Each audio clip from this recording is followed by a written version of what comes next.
Bedtime Story Club presents Not Your Typical Dragon, written by Dan Barrell, illustrated by Tim Bowers. Follow along with us, and if you have your own book, turn the page when you hear the sound that goes like this. Everybody knows your typical dragon breathes fire. But when it's time for Crispin to breathe fire on his 7th birthday, fire doesn't come out. Only whipped cream. When Crispin tries to breathe fire, he ends up with Band-Aids, marshmallows, teddy bears. Crispin wonders if he'll ever find his inner fire. But when a family emergency breaks out, it takes a little dragon with not so typical abilities to save the day.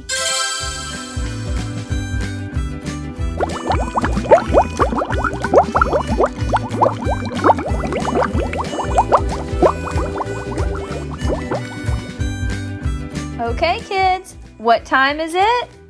It's story time! Yay!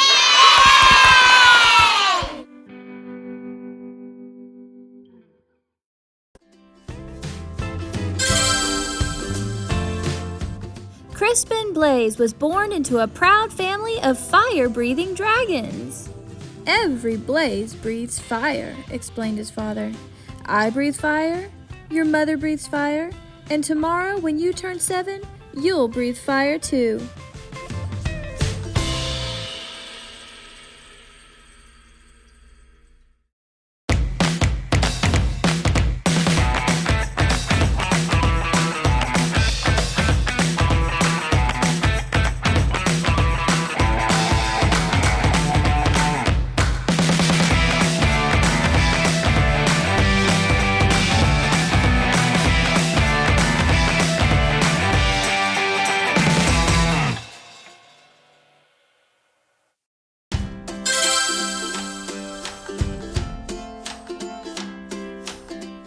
The little dragon imagined all the forests he would burn down.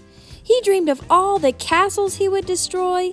He also considered boiling water to make tea, but he didn't tell his father that. The next day, Crispin sat among family and friends as a big cake was brought to the table. "Who will light the birthday candles?" his mother asked. "I will," declared Crispin.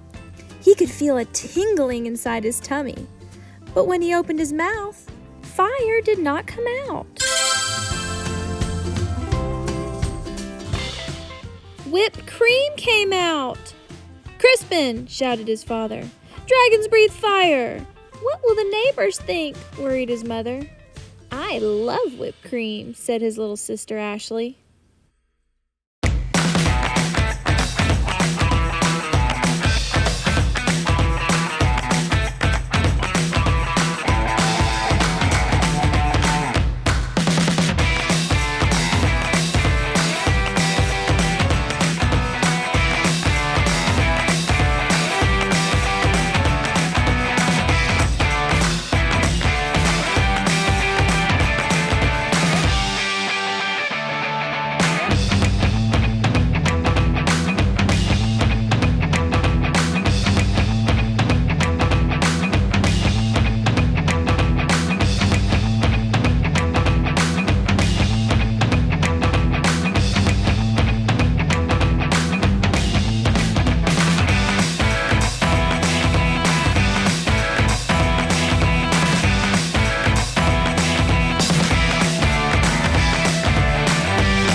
The little dragon was whisked off to the doctor the very next day.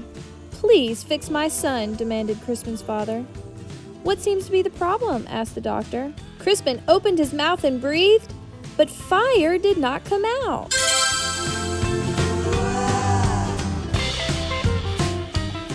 Band-Aids came out. "I see," said the doctor gravely. "Dragons should breathe fire," insisted Crispin's father. "We were low on Band-Aids," mumbled the nurse.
The doctor sent Crispin home with medicine.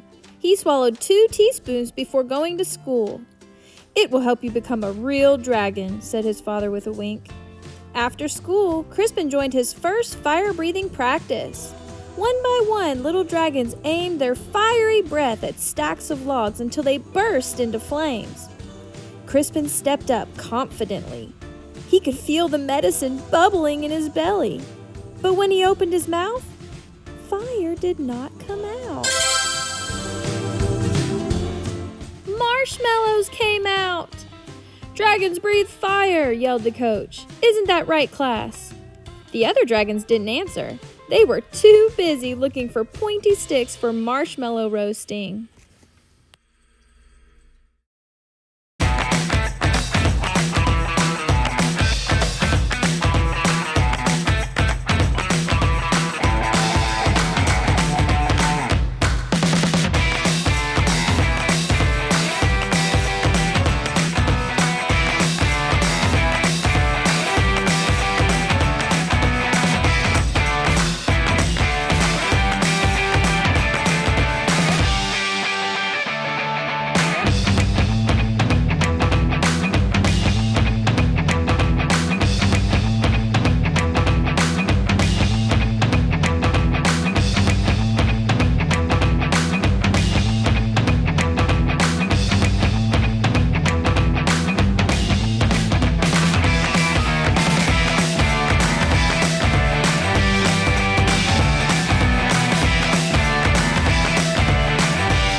I guess I'm not a real dragon, Crispin thought.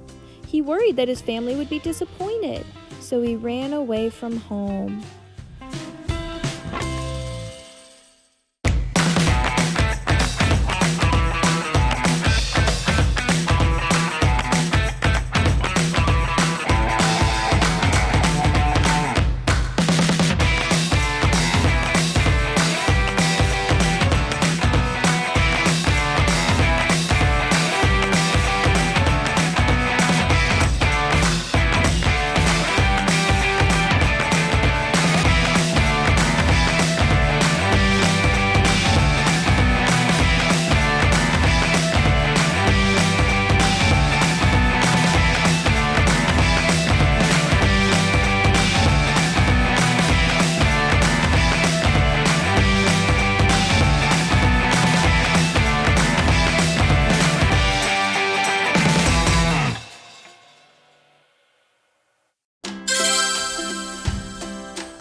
The world can be a scary place for a little dragon who can't breathe fire.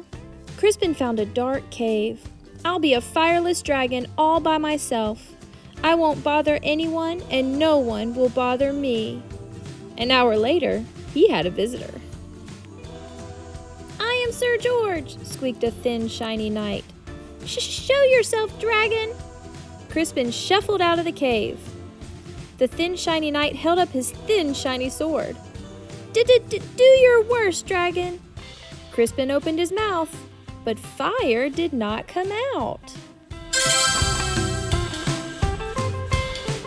Soap bubbles came out.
breathe fire, Dragon?"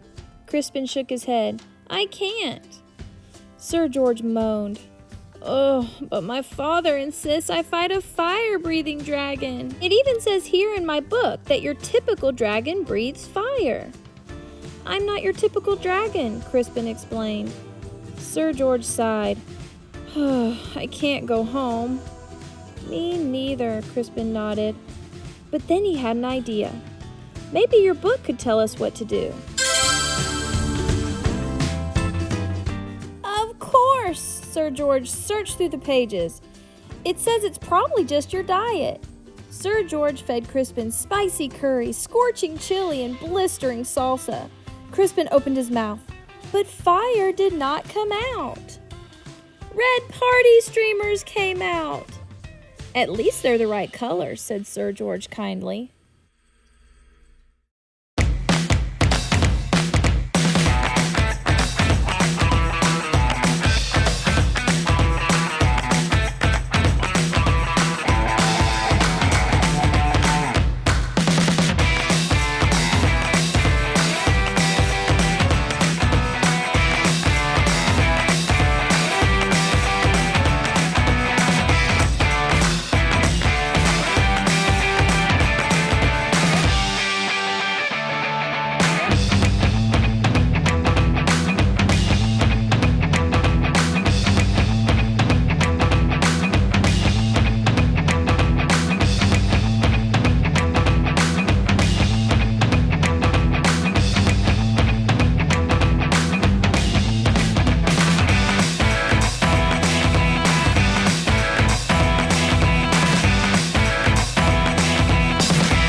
Sir George searched through the book again. "Aha! It says it's probably your attitude." Sir George showed Crispin how to look mean and angry enough to breathe fire. Crispin opened his mouth, but fire did not come out. Soft, cuddly teddy bears came out. Said Sir George. "We may have taken a step backward." "It's no use," Crispin sighed. "I'm just not your typical dragon."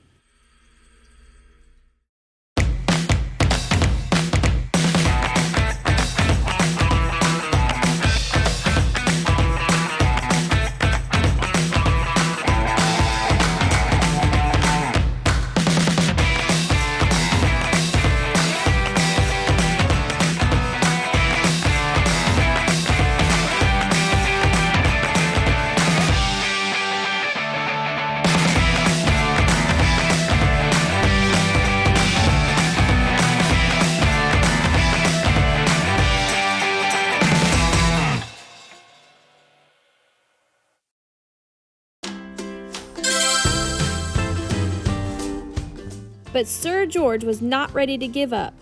"Aha! The book says you're too stressed." Sir George made Crispin close his eyes while he described a quiet, relaxing day at the ocean. "Do you feel calm? Now imagine 100 shiny knights attacking you." Crispin opened his mouth, but fire did not come out. Beach balls came out. Well, that's just plain weird.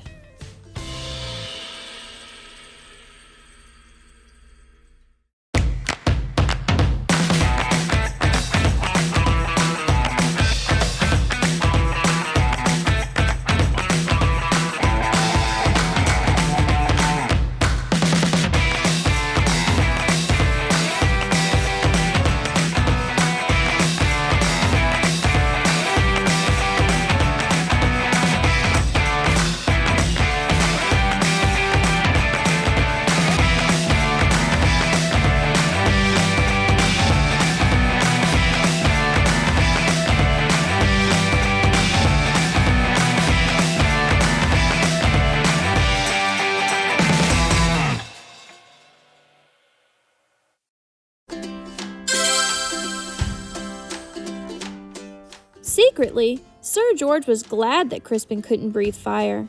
He liked the little dragon and didn't want to fight him. Crispin liked the shiny knight too, but he missed his parents. "Sir George, it's getting dark. I want to go home."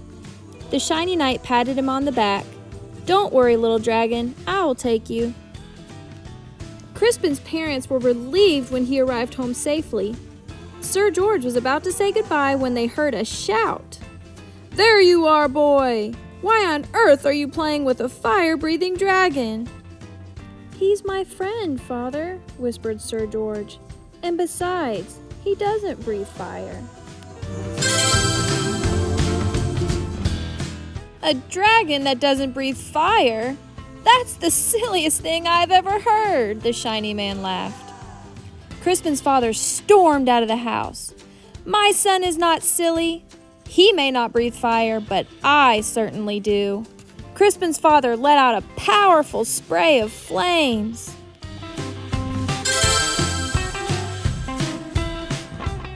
"Do your worst, dragon," declared the shiny man.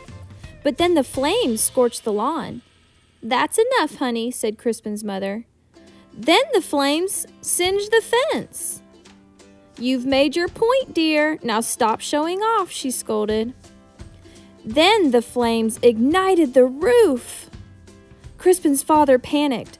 "I can't stop breathing fire." "You'll burn our house down," cried his mother. "You'll burn down the whole neighborhood." Dragons came running from all directions. They knew how to start fires, but no one knew how to stop them. Crispin suddenly felt a tingling in his tummy. He felt a bubbling in his belly. He opened his mouth, but fire did not come out. A gush of water shot out. Crispin aimed the water at his father's flames. He saved his home, and he even saved the shiny man, who wasn't looking so shiny anymore. "Hooray for Crispin!" everyone shouted.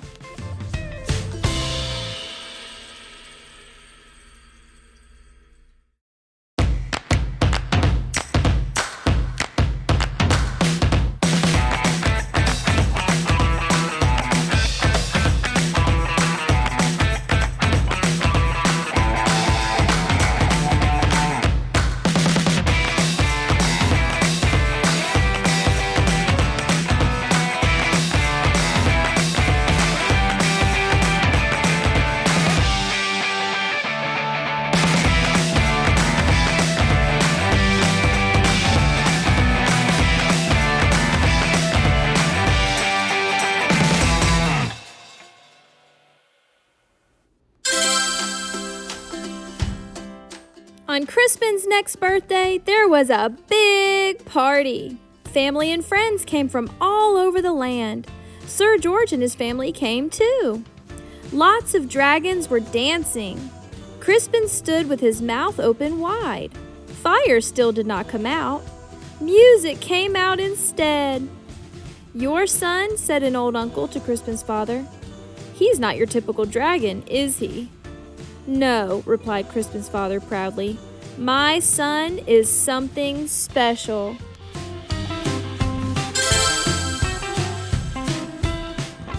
And then he jumped up and danced to Crispin's music too.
Spike, look out!